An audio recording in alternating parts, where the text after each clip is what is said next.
नमस्कार, स्वागत है आपका हमारे चैनल पर। एक तरफ महाराष्ट्र में सियासी संकट लगातार जारी है, जिसको लेकर एक तरफ कोर्टों में सुनवाई चल रही है, तो वहीं दूसरी तरफ 1034 करोड़ रुपए के घोटाले मामले में संजय राउत को ईडी ने भेजा है समन और 28 तारीख को संजय राउत को यानी कि कल होना होगा ईडी के सामने पेश, जिसको लेकर संजय राउत के भी तमाम बयान सामने आए हैं। इस पूरे मामले पर, घोटाले का जो मामला है, बात करते हैं। हमारे साथ मौजूद हैं सुप्रीम कोर्ट से ही एडवोकेट सारिका वर्मा जी।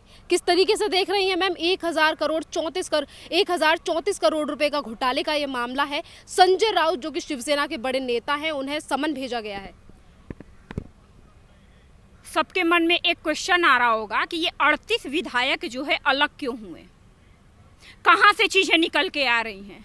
आज जो सामने आ रहा है, आज जो मीडिया 1034 करोड़ घोटाले की बात आज मीडिया कर रही है, वो 38 विधायक पहले ही देख चुके हैं कि इस तरीके का घोटाला इनके सामने महाराष्ट्र गवर्नमेंट करती रहती है।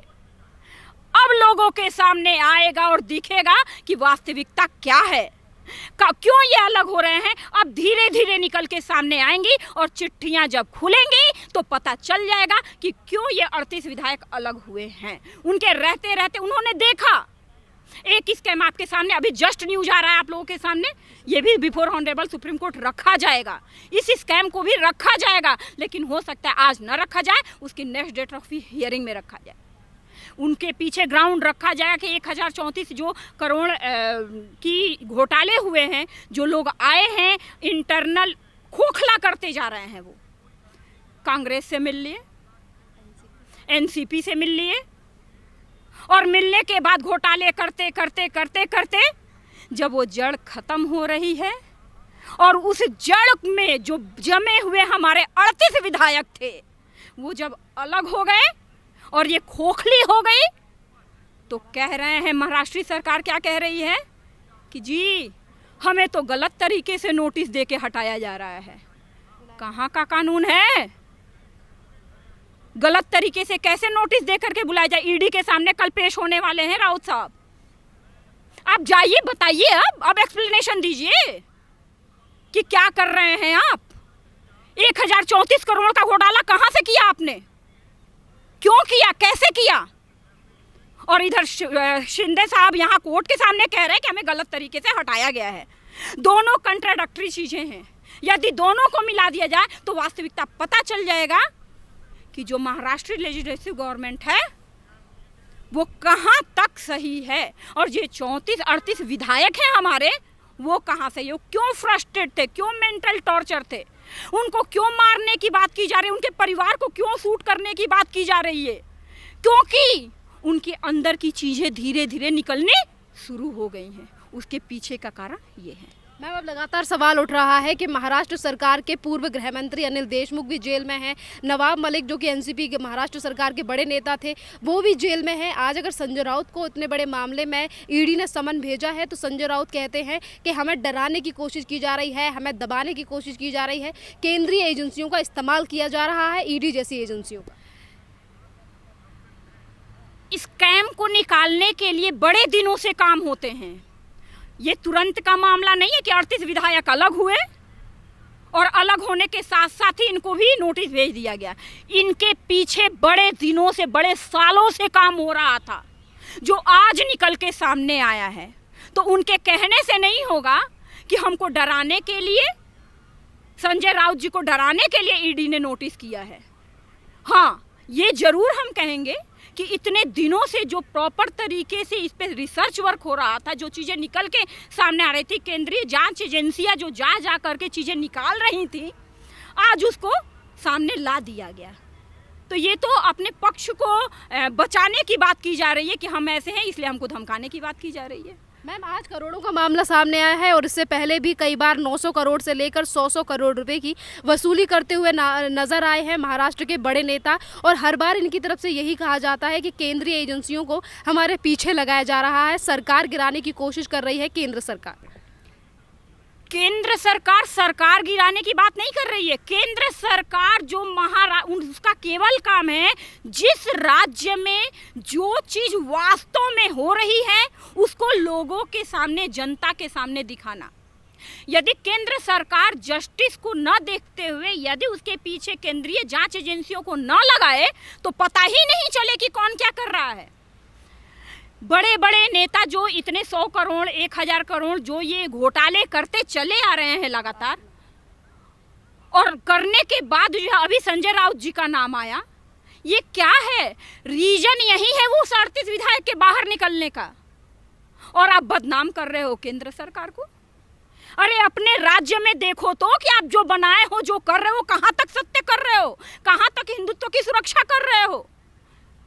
कांग्रेस के साथ मिलिए, लोगों से मिलिए, वहां संतों को मारा जा रहा है।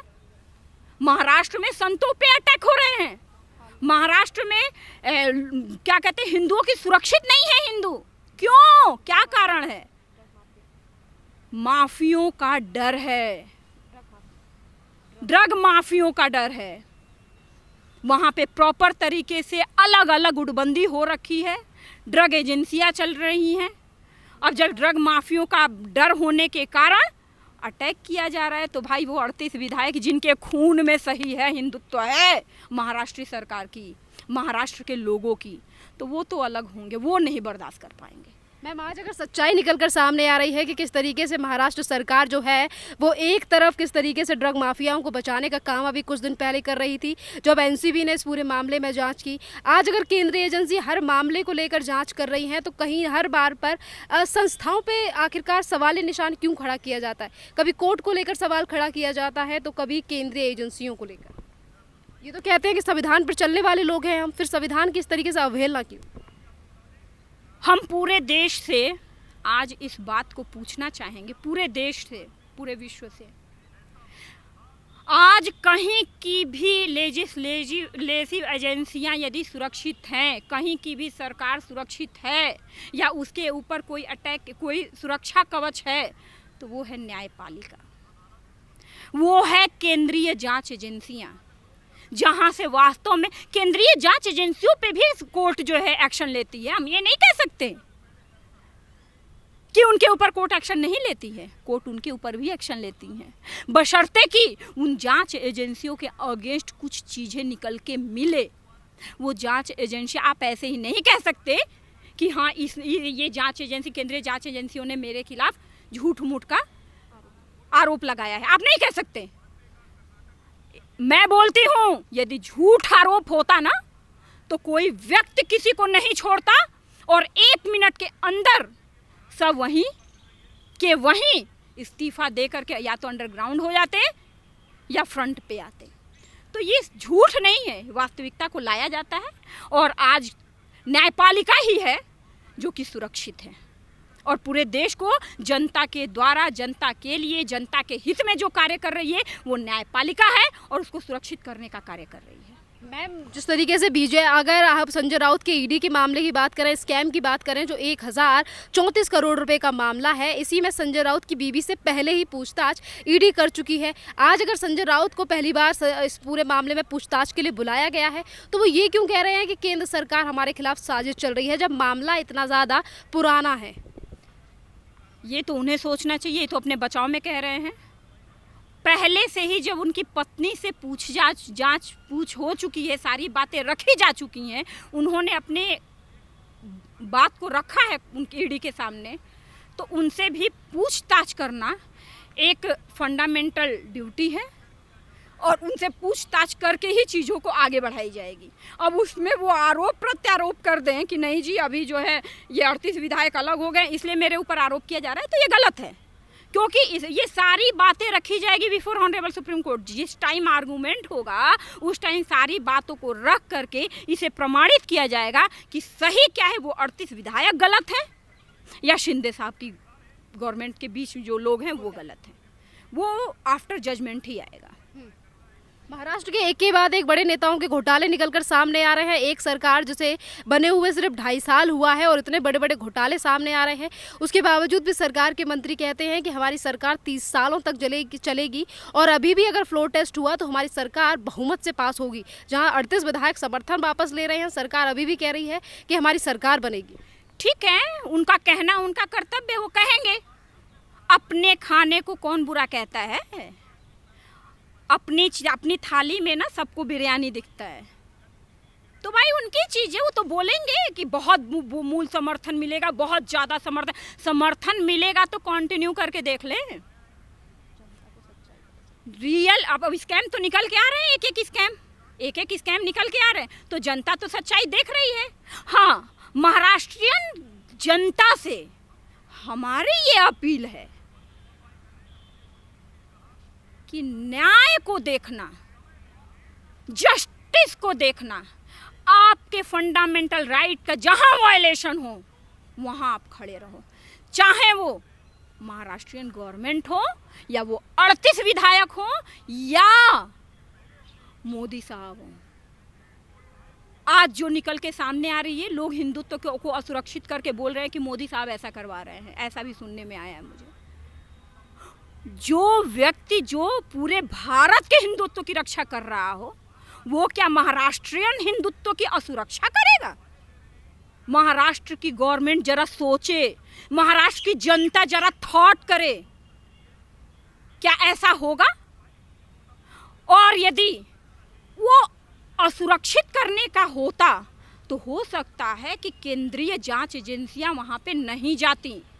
आज भी वैकेंट में रह के सुरक्षित, हर राज्य को सुरक्षित करने का काम बीजेपी गवर्नमेंट, तो हम नहीं कहेंगे, मोदी जी को हम जरूर कहेंगे कि उसको सुरक्षित करने के लिए हर जगह कार्य को किया जा रहा है। तो ये जो रिजल्ट आ रहे हैं, ये कहीं कहीं बदनाम भी किए जा रहे हैं मोदी जी को, और कहीं कहीं हिंदुत्व के नाम पे केवल बदनाम किए जा रहे हैं। और यहाँ हिंदुत्व की बात केवल महाराष्ट्रियन हिंदुत्व की हो रही है, ये विशेष रूप से महाराष्ट्र के लोग ध्यान दें। तो जिसे भी चुने, जिसे भी देखे, अब ध्यान दे करके देखे। और जहाँ तक इनको इतना कॉन्फिडेंस है महाराष्ट्रियन गवर्नमेंट को, तो इस कैम को देख करके सारा कॉन्फिडेंस पता चल जाएगा। अंदर से तो उनका कॉन्फिडेंस हिल रहा होगा, लेकिन फ्रंट पे क्या कहें, आगे बढ़ने की बात कहेंगे ही कहेंगे, लेकिन जनता बता देगी कि कौन जीतेगा कौन नहीं जीतेगा। उसके सामने जनता ही लाएगी और जनता ही उन्हें गिराएगी, जनता ही किसी और को उठाएगी।